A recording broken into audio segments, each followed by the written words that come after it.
జరిగింది, కమిషన్ కు నేను ఏం చెప్పాననేటువంటి అంశాలు మాత్రమే మీ ముందుంచుతాను. మీకు మిగతా ఎన్ని క్వశ్చన్స్ ఉన్నా, ఎన్ని పొలిటికల్ గా కావాలన్నా రేపు మాట్లాడుకుందాం. Today I will not speak any politics.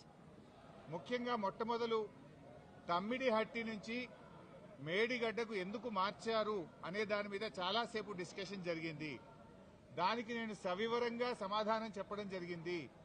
ముఖ్యంగా కొత్తగా ఏర్పడ్డ తెలంగాణ ప్రభుత్వం తమ్మిడిహట్టి దగ్గరే దాన్ని కట్టడానికి అన్ని రకాల ప్రయత్నం చేశాము. నేను ఇరిగేషన్ మంత్రి అయినప్పుడు రివ్యూ చేసుకుంటే ప్రాణహిత చేవెళ్ల ప్రాజెక్టును 7 భాగాలు 28 ప్యాకేజీలుగా నిర్ణయించి టెండర్లు పిలిచి పనులు ప్రారంభించారు. హెడ్ దగ్గర పని స్టార్ట్ చేయకుండా తోకల దగ్గర పని స్టార్ట్ చేసిండ్రు. ఎక్కడైతే నీళ్లు డ్రా చేయాలో, ఎక్కడైతే తమ్మిడిహట్టి దగ్గర నుంచి నీళ్లు తేవాలో అక్కడ నుంచి పని ప్రారంభించకుండా ఎక్కడెక్కడో కాలువలు టన్నెలు తవ్వారు.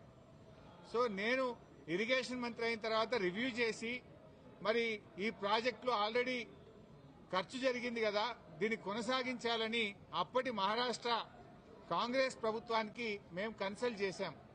హసన్ మిష్రిఫ్ గారు కర్ణాటక ఇరిగేషన్ మినిస్టర్ గా ఉంటే ఆయన దగ్గరికి ప్రభుత్వం ఏర్పడ్డ నెల రోజులకే వెళ్లి మీరు దయచేసి మాకు అనుమతి ఇవ్వండి, మేము ఇక్కడే మహారాష్ట్ర ప్రభుత్వానికి మేము కోరాం, దయచేసి మాకు అనుమతి ఇవ్వండి, మేము మా వాళ్ళు మాకంటే ముందున్న ప్రభుత్వం మరి తమ్మిడిహట్టిని నిర్ణయించుకొని ఆల్రెడీ పనులు ప్రారంభించారు, 28 ప్యాకేజీలకు టెండర్లు పిలిచారు, మమ్మల్ని ఇక్కడ కట్టుకోవడానికి అనుమతి ఇవ్వండి అని అప్పటి మహారాష్ట్ర కాంగ్రెస్ మంత్రి, నీటిపారుదల శాఖ మంత్రి హసన్ మిష్రిఫ్ గారిని కోరాం. ఆ మినిట్స్ ఆఫ్ ద మీటింగ్ కూడా కమిషన్ కి అందించాను. ఆనాడు ఇరిగేషన్ మంత్రిగా ఉన్నటువంటి మిష్రిఫ్ గారు చాలా స్పష్టంగా ఏం చెప్పిందంటే, మేము 7 ఏళ్లుగా ఇక్కడ కట్టడానికి ఒప్పుకోలేదు, మా రాష్ట్రంలో ధర్నాలు ఉద్యమాలు జరుగుతా ఉన్నాయి, మేము 152 మీటర్ల దగ్గర ఒప్పుకోలేము, ఈ విషయం మీద మా ముఖ్యమంత్రి పృథ్వీరాజ్ చౌహాన్ గారు మీ ముఖ్యమంత్రి కిరణ్ కుమార్ రెడ్డికి ఇప్పటికే లేఖ రాశారు అని ఆ లేఖ నాకు అందించారు. ఆ లేఖని ఇప్పుడు కమిషన్ దృష్టికి తీసుకుపోయాను నేను. ఆ లేఖలో ఏముందంటే, మీకు మీరుగా నిర్ణయించుకొని పనులు ప్రారంభిస్తే మీరు చేసే ఖర్చు, మీరు చేసే డబ్బు ఏదైతే ఖర్చు చేస్తుందో అదంతా వృధాగా మారే అవకాశం ఉంది అని పృథ్వీరాజ్ చౌహాన్ గారు మన రాష్ట్ర ముఖ్యమంత్రికి రాసిన లేఖను ఆనాటి కాంగ్రెస్ మంత్రి నాకు ఇచ్చారు. అంటే మీరు ఇట్లా పోతున్నారు, తప్పు అనే విషయం, ఆ విషయం కూడా కమిషన్ దృష్టికి తీసుకుపోయాం. ఎట్ ద సేమ్ టైం ఒక 5-6 మీటింగ్లు జరిగినాయి మహారాష్ట్ర తెలంగాణ మధ్య. 5-6 మీటింగ్లు మినిస్టర్ లెవెల్లో, ఇంజనీర్ల లెవెల్లో, ఫైనల్ గా ముఖ్యమంత్రి కేసీఆర్ గారు స్వయంగా మహారాష్ట్రకు వచ్చి మహారాష్ట్ర ముఖ్యమంత్రి ఫడ్నవీస్ గారితో జరిగిన చర్చల మొత్తం సారాంశాన్ని వారికి చెప్పే ప్రయత్నం చేశాం. ఎందుకంటే అనేక ప్రయత్నాలు చేశాం. మహారాష్ట్రలో కాంగ్రెస్ ప్రభుత్వంపై బీజేపీ ప్రభుత్వం వచ్చింది.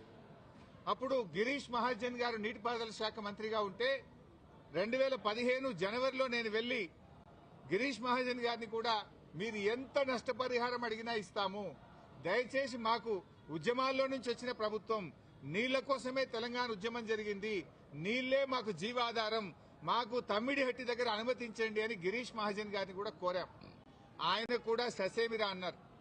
అప్పుడు మన రాష్ట్ర ముఖ్యమంత్రి కేసీఆర్ గారు స్వయంగా మహారాష్ట్రకు వచ్చి అక్కడ మహారాష్ట్ర రాజ్ భవన్ లో విద్యాసాగర్ రావు గారి గవర్నర్ గారి సమక్షంలో మహారాష్ట్ర ముఖ్యమంత్రి ఫడ్నవీస్ గారిని 17 ఫిబ్రవరి 2015 రోజు తమ్మిడిహట్టి దగ్గర బ్యారేజ్ కట్టడానికి అనుమతి ఇవ్వండి అని అనేక రకాలుగా కేసీఆర్ గారు మహారాష్ట్ర ప్రభుత్వాన్ని, మహారాష్ట్ర ముఖ్యమంత్రి గారికి విజ్ఞప్తులు చేశారు.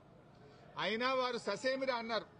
ఫడ్నవీస్ గారు మాట్లాడుతూ, మాకంటే ముందు 7 ఏళ్లు కాంగ్రెస్ ప్రభుత్వం ఉండే, 7 ఏళ్లు కాంగ్రెస్ ప్రభుత్వం తమ్మిడిహట్టి దగ్గర ఒప్పుకోనప్పుడు ఇవాళ నేను బీజేపీ గవర్నమెంట్, ఆ రోజు తమ్మిడిహట్టి దగ్గర కట్టొద్దని నేనే ధర్నాలు చేసినా, పోరాటాలు చేసినా, ఇవాళ నేనెట్లా ఒప్పుకుంటా, రాజకీయంగా అది ఎట్లా సాధ్యమైతుంది, ఒప్పుకునే ప్రశ్నే లేదని ఆ రోజు కరాఖండిగా మహారాష్ట్ర ముఖ్యమంత్రి గారు కేసీఆర్ గారికి చెప్పారు.